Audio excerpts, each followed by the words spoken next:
Welcome to Banking on KC. I'm your host, Kelly Scanlon. Thank you for joining us. With us on this episode is Jonathan Bender, the Emmy-winning writer, former food editor for Kansas City PBS, certified American Royal Barbecue judge, and founder of Kansas City's newest attraction, the Museum of BBQ. Welcome, Jonathan. Thanks for having me. I'm really excited. This is just a new endeavor. I mean, you've been working on it a long time, but it just opened in April, right? Yeah, our grand opening was April 12th of this year. And I want to talk about how you got there. You've had quite a journey. You're from Brooklyn, so you came to Kansas City in 2007. You've been a journalist, you've been a judge, documentary producer, museum founder.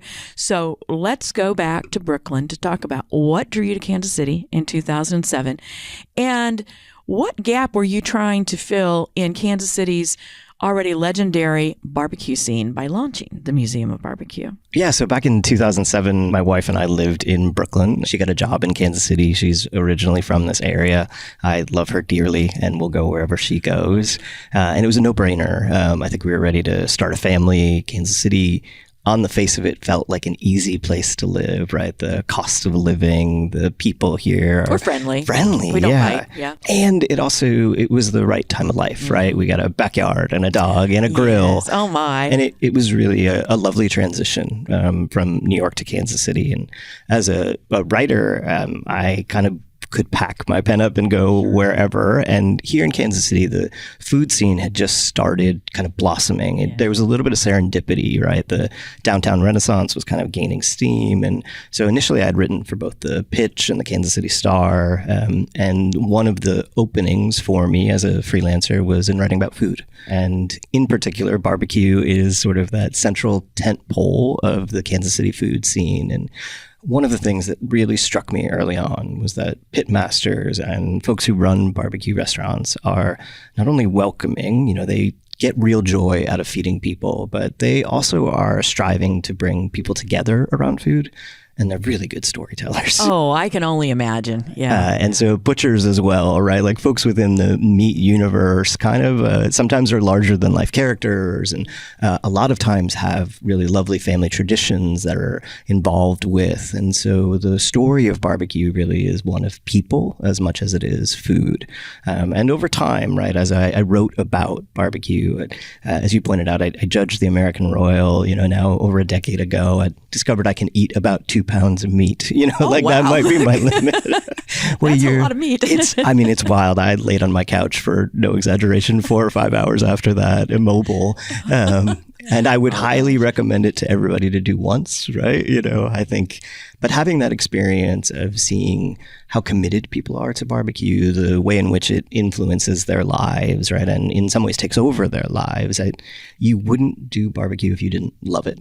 Right? Like it is so time consuming and costly. And there's a real learning curve. I think part of what's joyous about barbecue is there isn't a perfect meal. There's sort of that strive for perfection. Everybody has that one rack of ribs, that brisket that turned out that they just wish they could replicate, or your father-in-law made something once and it was dynamite and you really wish you wrote down the recipe.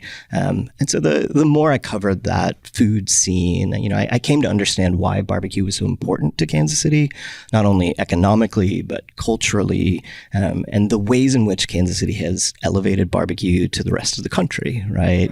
This isn't just a Kansas City story. In many respects, it's an American story. I went to Kansas City PBS. We made a documentary called Burnt Legend. Yes. And Burnt Legend is a half-hour story about burn ends, that iconic crispy charred edges of brisket that are I love got them. that beautiful crunch on the outside. It's delightful, right? You got that beautiful luscious interior, like it just makes you hungry thinking about them. I can picture it in my head. I'm sure your listeners can as well.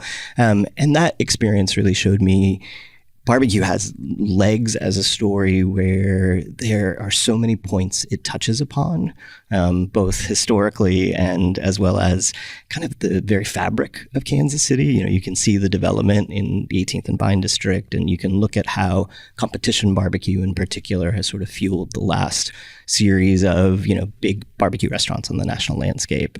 And so around that time, I started thinking about different modes of storytelling. I had started as a writer, then I made film documentaries, and I really loved the idea of a place that was in person, that was about connection. There was no museum dedicated to barbecue in the entire world. And that really struck me, right, as both not just an opportunity, but a whole, right, something that was missing from the world. And as so much of my work migrated online, I was really drawn to building a physical space that was sensorial and touch-based and was about physically having people together around a food in barbecue that is very much about community. Well, and it's really interesting that you describe a museum as a way to tell a story. A lot of people might think of a museum as a way to preserve things, but when you stop and think about it, every museum does tell a story. And so let's talk about the story of Kansas City's barbecue for just a minute. I know that you cover more than Kansas City, but what makes Kansas City's barbecue story so different? And why is it important to preserve and to present that in a museum? I think the lovely part of Kansas City barbecue is that it is a story of everywhere, right? Kansas City has been referred to as a melting pot of barbecue. We have Southern influences, and we cook literally every kind of meat under the sun. It was possum and woodchuck, and now it is pork and beef and turkey and ham and chicken. And the joy for me in Kansas City's barbecue scene is that you will see somebody like Tyler Harp out in Overland Park doing Texas-style brisket, because he's a Kansas City guy who went to Texas, liked the idea of thick-cut brisket on a platter with your onions on the side, and decided to do it. But you'll also have somebody like Q39 or Joe's Kansas City that was founded within the competition barbecue scene. And those things are occurring alongside places like Gates and Bryant's, who can trace their legacy back to Henry Perry, who more than a century ago was in the Garment District and the 18th and Vine neighborhood with roadside stands before freestanding restaurants, and really starting to promote this idea of, hey, a pitmaster who has an ability to take a tough cut of meat, cook it for a long and slow period of time, can produce something sublime. And so you really have both these folks who are trying to innovate or think about different ways to present barbecue. And then you can tie it all the way back to our meatpacking history. Yes. And Stockyard District down in the West Bottoms. Yeah. So if I'm hearing you right, what you're saying is that barbecue isn't just this food group that can be written about or whatever. It is actually the story of it. And the reason it's so important to preserve it is because it is a part of Kansas City's history. Not just Kansas City's history. Rather, the part of what's fascinating to me is Kansas City's history is intrinsically tied into the global history of barbecue, right? With KC Masterpiece and also the Kansas City Barbecue Society literally sanctioning contests across the globe. Kansas City's influence extends beyond the city itself, where I think part of the defining characteristics of barbecue are very much being written here. How does the museum honor our local heritage while also presenting the broader American regional barbecue tradition? Well, that's such a great question. I think for me, if I had opened a Kansas City specific barbecue museum, not being from Kansas City, I think that would have been a tough road to hoe, right? And so building a place that for Kansas Cityans could highlight some of the other places that have a long and storied history with barbecue felt authentic, but more importantly, placing Kansas City within the context of American barbecue. So talking about Memphis and Texas and the Carolinas, each having their own dedicated room. I actually felt for folks coming into Kansas City and people living here, it was a really nice way to be able to understand, okay, what are the regional differences? Why does Memphis care about dry rub? And why is pork so important to the Carolinas? Or salt and pepper really is the predominant spice in Texas. And I felt like there was a real opportunity to give folks a barbecue 101, if you will, about the different regions. And that's something that I do think is missing from our collective barbecue consciousness. Folks may say Kansas City style barbecue, but they might not understand how that is different from the other regions. And really, to exclude the others is to sort of not give Kansas City its own due, because, as you say, we're a melting pot and the influences have come from all over. How would you describe Kansas City barbecue yourself? You mentioned the salt and pepper in Texas. You mentioned the rubs in Tennessee. How would you characterize Kansas City barbecue? Delicious. I mean, it's right. I agree with that. No, I mean, in terms of that. the styles, sure. The hallmarks of it, I think you'll probably have a savory rub, right? That's complex in flavor. Most start with brown sugar and salt and pepper, but then folks are going to add in paprika or sometimes cumin. You'll then tend to have a sauce that's on the sweeter side that'll play off the savory notes in that rub. So the two poles are traditionally tomato and molasses, right? So you think of KC Masterpiece and you get the acidity of the tomato, you get that big body and sweetness from molasses or brown sugar. I also think, though, we have a more complex part of what the museum discusses is our sauce profile isn't just tomato and molasses. If you go to Arthur Bryant's, there's pepper and vinegar in that sauce, or there's a little bit of vinegar in Gates sauce. And that stems back to the days of Henry Perry, right? That it was a face-melting fire sauce. It was a hot pepper vinegar sauce, which in and of itself stems back to Tennessee, right? And kind of the southern influence of a peppery vinegar sauce that would go really well with a chopped pork. And so for those poles of Kansas City, savory rub, a little bit of sweet sauce, that willingness to cook everything, but then in particular burnt ends, the charred crispy edges of brisket, where the brisket naturally tapers so it gets a little bit crispy on the outside. Without question, that's the hallmark of Kansas City barbecue. Yeah, I may sound like a heretic. The meat to me is secondary. Honestly, I love the sauce, but put it on mashed potatoes. No, I'm teasing. Well, that's something I don't think I realized prior to living here is if most Kansas Cityans, I think the way folks would have a couple bottles of mustard or something else in their fridge, I've yet to be at a Kansas City household where there's a solitary bottle of sauce in the house, right? Like most folks have 4 or 5 sauces at any one time in their house because everybody in their family has a favorite or something they grew up on, or one person likes spicy, one person likes sweet. Absolutely. So let's talk about when you were the food editor at KCPBS. You mentioned the Burnt Legend documentary. And by the way, you're being very modest. That earned you a Mid-America Regional Emmy. So congratulations on that. But how did that storytelling experience shape the way you designed the museum? I think it showed me that there are so many different ways to reach people, right? And so I think oral storytelling, right? The ability to hear from someone or to have their words represented and kind of captured was really important.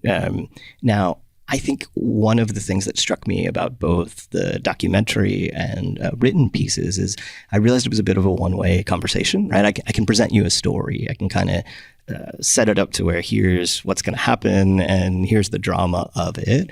But it was missing some of the interactive components. And so we intentionally built the museum to be high touch and delightfully interactive and really engage with your senses. So if you're in the spice room, right, you have the opportunity to actually smell the components that are in rub and try and guess them right alongside an ingredient list and a recipe for how to make your own rib rub.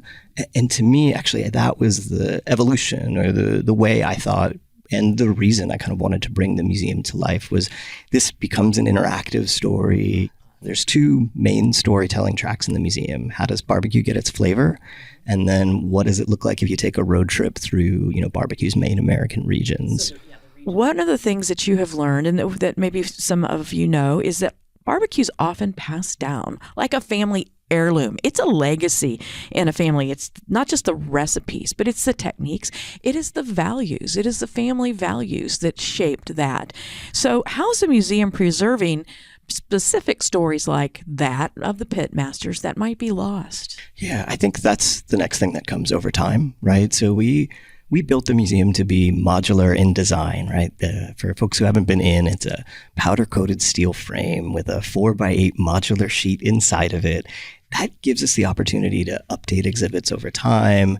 I also look at it, we're in about 4,300 square feet in Crown Center. I know we can't tell all of the museum's stories. And so some of my background, right, as a journalist and filmmaker, I know there are other stories we'll want to tell. And that's kind of the next evolution of, or the place I'd love for the museum to be able to go, is to tell more stories to where the museum physically is at the heart of it, but there's the opportunity to do that, online and in person, through either events or, written or filmed pieces. One of my favorite things I read about it was the bean pit, where it's this oversized crock of balls that are shaped like beans. That's for kids, I assume. No, it's for kids and adults. Adults are all, okay. It is 10 feet wide and big enough to hold it. We've had folks as old as 75 in our bean pit. We'll help you out. It's harder to get out than it is to get in. Yes. But the joy of it, right? Some of this is play. I think we learn sometimes when we're playing. And also being at Crown Center, it is a multi-generational site. It's a place that people have gone, for Christmas for years, or they remember going as a child. We sort of see barbecue in the same light. Barbecue is a multi-generational affair, as you mentioned, right? Folks learn from someone in their family, or if you're having a cookout in the backyard, there's going to be a couple generations there. And so we wanted to design a space that could appeal to both kids, their parents, and their parents' parents. It so far has been true. The joy of hearing kids and their grandparents in the bean pit, we think of it like the ocean. You can actually hear the balls moving like the waves when you're in the front room. That's the best part of this, without question, that I couldn't have foreseen. Really lovely to build it. Even better to have people inside it. Oh, I bet.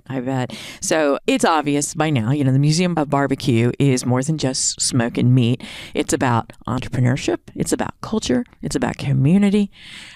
It's about business too. So how does the museum highlight the business and innovation side of barbecue? Yeah, I think that's kind of one of the coolest parts about pitmasters is they are entrepreneurs, right?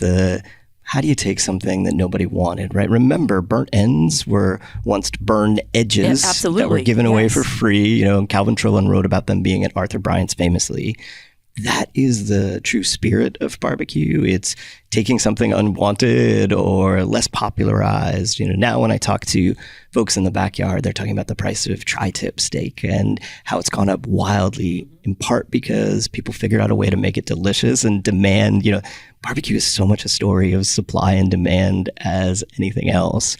And so I think part of any barbecue story ultimately is a story of entrepreneurship, right? Where you're figuring out, how can I meet demand? How can I guess at supply and still hopefully have some ribs at the end of the day, right? Yeah, and how can I use, kind of harkens back to previous centuries where you use every single bit of the meat, where it's like, okay, this isn't the best cut of the meat, but how can I make it really tasty, the innovative, and you've talked about the tri-tip steaks and different things.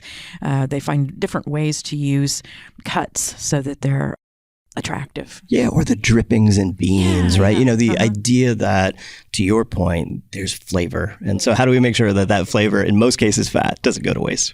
That's true.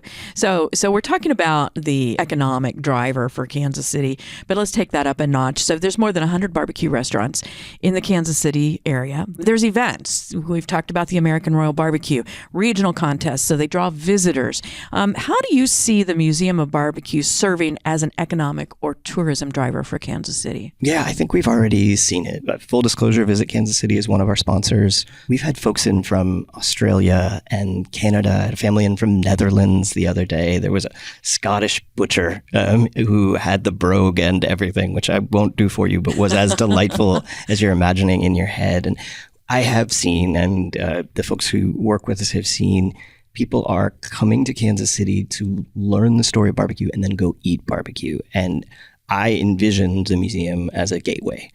Can you come in? Can you learn about kind of how barbecue becomes delicious, how barbecue is both singular and related to other barbecue here in Kansas City in relation to the country, and then go out and eat, right? And so, we're the last stop on the newly relaunched KC barbecue experience. And so you can go out, right, and you can check out all that Kansas City has to offer. And the number of folks who come in who have a fine morning or afternoon, we get busy right before lunch and a little bit before dinner. And I have no doubt, right, it's a day date that's pretty great where you get to go experience the museum and then go eat barbecue. I'm curious, what is the reaction of people who come from other countries? They hear all this hype about Kansas City barbecue, about American barbecue. We're talking specifically right now about Kansas City barbecue. What is their reaction to it? I think people are always excited to learn about food, right? Why does something taste good? How is it made? You gain a bigger appreciation for something if you have a little bit of the magic revealed, right? We're careful in the sense of it. We're trying not to go so far in depth that we lose people, but we want to give people enough information if they already have a baseline, right? One of my favorite moments happened very early on when we opened, where there was a woman from Kansas City and her daughters, and she walked into the meat room. So everybody enters the museum through a giant smoker door. Cool. So you have that great transition, right? And in the meat room, there is a faux butcher shop. You can don an apron and pretend like you're cutting up some plushy meats. And so she dons the apron, she gets behind the counter, and I can tell she's really excited for what's going to come next. And the next family that walks through the door, in the top of her lungs, she just yells, "Hi, may I help you?" And it's that traditional lovely greeting that you get at gates every time you walk in. Now, the only problem with this story is, unbeknownst to her, the family who happened to walk in after her was a family of 4 from Germany who had zero context for what was happening. And so they were sort of taken aback. And I had to both explain to the German family, this is something from Kansas City. It's kind of an insider baseball reference, but then also tell the woman and her daughters who were there, like, you killed it. Like with any other party, right? If that had been from Kansas City, that joke would have landed, with a splash. But that is hilarious. It's just this delightful mashup of, right? And I think we have seen over and over people kind of let their guard down and, just immerse themselves in the museum.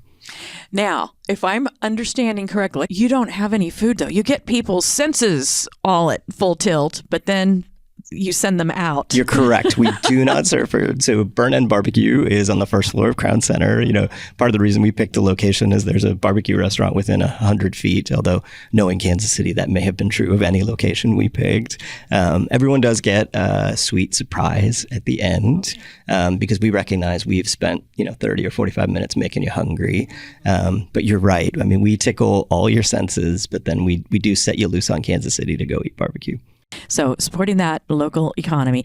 Now, when you launched back in April, you got a lot of media coverage. That's how I found out about you. And it was usually pitching the museum as the world's first barbecue museum. You mentioned that here on this show. So how do you plan to sustain that interest and grow beyond that opening buzz? What are your plans for that? Yeah, I think part of it is the story of barbecue has been going on for literal centuries, right? So I think we are in a nice position to present an older story in a new way. And we can do that for a long time, both by continuing to tell new stories. I also think based off of, if you look at what's on TV, based off how people travel for food, there's genuine and sincere interest in barbecue, in part whether you are just a cook or just an eater. And so some of what I love is the way we can connect with folks in the museum. I also think there'll be the opportunity for us to look at events and additional content outside the museum. For me, in the first few months, right, with the new business, it was really important that the experience of the museum was right, that we felt like we knew what the business was, and that we could provide a great customer service experience. So those things, I think, all come in the future. I couldn't tell you what they are because we're going to figure out when those opportunities come up and based off of who we work with. But I love that idea. And I will say early on, collaborations have been a really positive way for us to connect with folks in the community. We launched a beer with Boulevard in the first month we were open. Yeah, you have to do that. Yeah, it's called Mo Beer, and it's still available in their Tours and Rec Center. It's a barbecue sauce, barbecue-inspired beer, a little bit of smoke notes and cracked black pepper. I can tell you the tasting for that was the best part, right? Being able to formulate a beer that kind of gives a subtle nod to barbecue. It's 11.8% though, so I will warn people to sip it, take their time, and it's a big beer. Likewise, we did a t-shirt collaboration with Ray Gun that says Kansas City's got sauce. Just a nod to exactly what you were discussing earlier, that we kind of all love a little bit of sauce with our barbecue on occasion. And that's proven to be a way for us to find some good community partners to kind of extend our reach and then also play a little bit, right? That I love that idea that we can bring some barbecue knowledge, some excitement, and then kind of combine it with folks who are really good at what they do. Part of that too, my partner in this venture is the Alex Pope, who is the chef and owner at Local Pig in Pigwitch. And so for us, that was a really nice marriage, right? Where we've got his beef sticks on the counter where we check out and we sell a ton of them.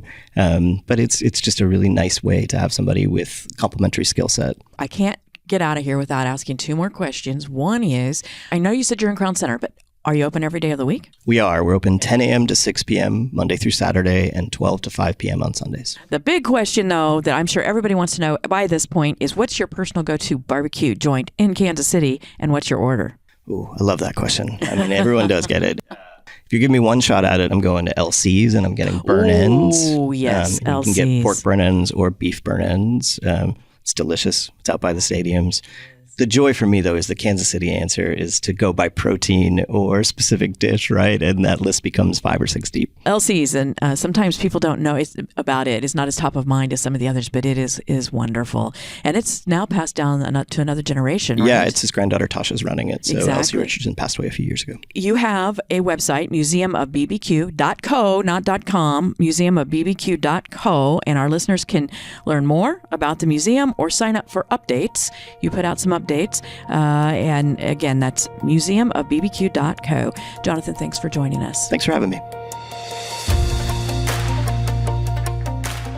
This is Joe Close, president of Country Club Bank. Thank you to Jonathan Bender for being our guest on this episode of Banking on KC.